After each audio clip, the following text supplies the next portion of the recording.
Welcome back everyone to another tutorial. Today we're going to see how to fix Roblox memory dump error.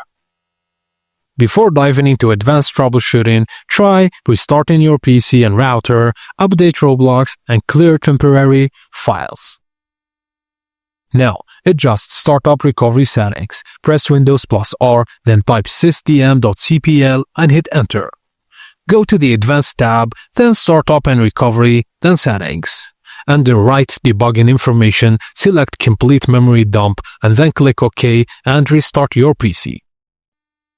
The second option is to reinstall Roblox. After restarting, delete the Roblox folder from the Local App Data folder, open, run, Win plus R, then type Local App Data and locate and delete the Roblox folder. If you want to uninstall Roblox, go to Settings, Apps and Features, Roblox and Uninstall. Then reinstall it again. And finally, try clearing app data. Open Run and type Win plus R, then type temp.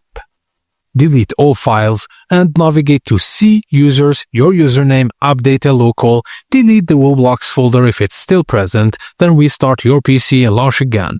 After these steps, Roblox should launch without memory dump errors. And that's it guys, as simple as that. Thank you for watching and please don't forget to like and subscribe for more.